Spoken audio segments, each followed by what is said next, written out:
Hello and welcome back to the Full of Chit-Chat podcast on charliedemers.substack.com and on the Harbinger Media Network. We are pleased to be coming to you on whatever platform you're listening on. If you are enjoying the podcast, please do rate and review us wherever you listen to these things. With me today is one of my oldest and dearest friends. By that, I do not mean that he is himself old, although I do mean that he is dear. But I have known him for a very long time. We were student journalists together now 20 years ago, which is a staggering and humbling and frightening prospect. He really shouldn't be this old, given the number of fillet of fishes that he has ingested in his relatively short time on Earth. But he is with us. And not only is he with us, he is in the top 5 of the BC bestseller list, where his freshly published this week book, Destination Hikes in and Around Southwestern British Columbia, his follow-up to the monumentally successful 105 Hikes from Greystone Books has just come out. He's fresh from his book launch just last night, and we are pleased to have him. It's my very dear friend, Stephen Hui. Hey, thanks for having me. Now I feel old. I just wanted to, ask you why it is that it's you feel it's so important for a nature book. An outdoors book set in this part of the world to have a foreword written with that sensibility in mind and coming from that perspective. Yeah, I mean, C. Swice and Celia Point, they're both two, super wise, politically active, culturally knowledgeable people. When I knew I was going to write a hiking book, those are the people I was thinking of, and I'm just honored that they agreed to actually write the forwards for these books. And hiking is all about getting out on the land, and there's a lot of people who approach hiking as in a very colonial mindset, exploring, conquering mountains, first ascents, that kind of thing. I think having a forward by with C. Swice or Celia Point, dropping some knowledge and providing important context, gets the book off on the right foot and hopefully leads people to get out on the land with a little more respect and knowledge that, this isn't just, this isn't barren wilderness. These are landscapes of culture and history and contemporary activities. And also I think it also helps to, kind of bust that dominant image of white outdoorsmanship that is associated with hiking. Hiking in a way is like the official pastime of colonialism in some ways. And so, I love hiking, right? But this image that, white people are the holders of knowledge of the outdoors, just, it's a huge disrespect to the indigenous knowledge in the area, and the fact that many immigrants and racialized people come from cultures with strong hiking communities, whether it's Korea or Iran, and so I think it's all that it's but also it's just a wonderful way to open the book. Yeah, coming out of that, what do you think, or do you think about the impact that you as a Chinese Canadian author, as being the person now kind of associated with, I think, what will be the sort of the two big local hiking books for this area? Is there what are the potential implications and upsides of that?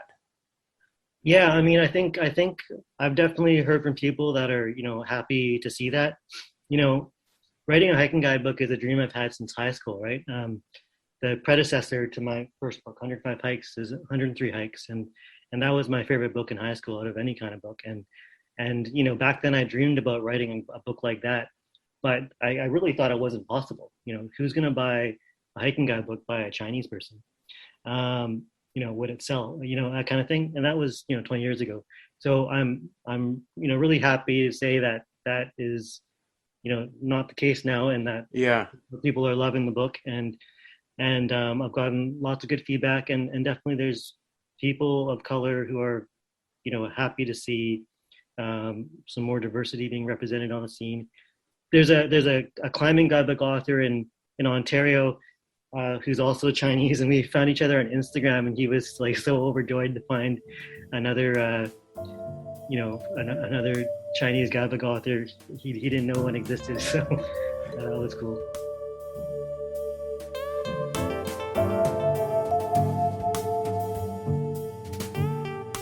You're listening to the Full of Chit-Chat podcast with Charlie Demers, recorded from East Vancouver in the heart of unceded Musqueam, Squamish, and Tsleil-Waututh territories. The podcast is a product of charliedemers.substack.com and a proud part of the Harbinger Media Network, a community of progressive, listener-supported podcasts transmitting from the world to come. Check out harbingermedianetwork.com for more audio and charliedemers.substack.com for exclusive new writing weekly, essays, reviews, and humor.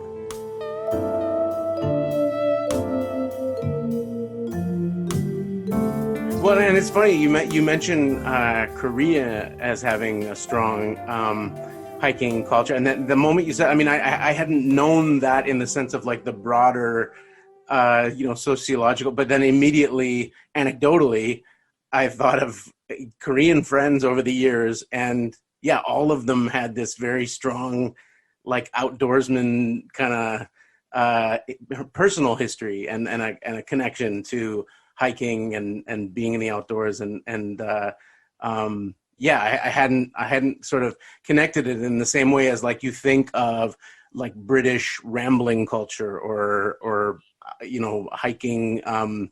It has been so sort of packaged, and I always sort of thought of it and one of the things that I feel like made me less interested in that, despite growing up out here, it felt to me like kind of part of this sort of corny culture of like, yeah, the just the sort of like being out on the edges of the British Empire, and this was something that you did as a kind of like pink-faced son of the British Empire, was like go out with a rambling stick and I never understood why I wasn't interested in hiking. I love walking. I've been a walker for my whole life, and it's only in like recent years that I find myself kind of getting out into the outdoors. But there was something that just felt like when I went into Mountain Equipment Co-op or something like that, there was a very particular kind of upper middle class cocoon around this culture that felt very off-putting at times. Right, like you're standing in line in Mecca and you're hearing this, mining exec talk about, the next place, their summit they're going to conquer. It's a little weird. Right. But mining for memories. Yeah, and then Mountain Equipment Co-op, or now Mountain Equipment Corporation or company or whatever it is. Yeah, it's very tragic. Yeah, they also had that apology a couple of years ago, apologizing for perpetuating the image that people of color don't, hike, ski, snowboard, etc. So, that was definitely something that I noticed over the years, that, the big posters on their walls and the images they use for their models, very white. And so they did have an apology a couple of years ago about that, which was nice to see, but it was also just, it's something a lot of us had noticed for years, and, just kind of, wondered, because when you go into the next store, it's quite a diverse crowd shopping there. Yeah. And then for listeners who maybe aren't familiar with what's happened with MEC over the last few months, things have taken a sort of tragic turn. Yeah, so Mountain Equipment Cooperative, storied history in Vancouver, a co-op for high-end, good outdoor gear. Had some financial troubles, and yeah, they basically sold out to a private equity firm in the U.S. And so they're no longer a co-op. All of a sudden, all the longtime MEC members were suddenly no longer members, and so there's definitely less warm fuzzy feelings about MEC than there used to be. But they're kind of banking on holding on to some of that nostalgia, I think, as they go forward. Yeah, it's such a bummer. I mean, it's they were just such. It was one of those things. It was just kind of very much. I mean, they were sort of the non-obnoxious or slightly less obnoxious Lululemon before Lululemon. Like they were the Vancouver brand that was kind of this thing that locals could kind of giggle about while at the same time buying the shit and using and wearing the shit. And like it was the sort of thing, whether you climbed mountains or not, they had good raincoats and it's a wet city and that kind of thing. But yeah, I have a friend who worked there for a very long time. He got to a point where I think he was fairly high up in the structures of the co-op, and yeah, he was just like heartbroken when all this went down. Like it was a feeling of real betrayal. Thanks for listening to the Full of Chit-Chat podcast, hosted by Charlie Demers from the shores of beautiful Trout Lake in East Vancouver, in unceded Musqueam, Squamish, and Tsleil-Waututh territories. Full of Chit-Chat is a product of charliedemers.substack.com, where you can subscribe for exclusive new writing weekly, essays, reviews, and humor. The podcast is produced for the Harbinger Media Network by Andre Goulet. Visit harbingermedianetwork.com to find fantastic progressive programs like the outstanding Oats for Breakfast and other listener-supported podcasts transmitting from the world to come.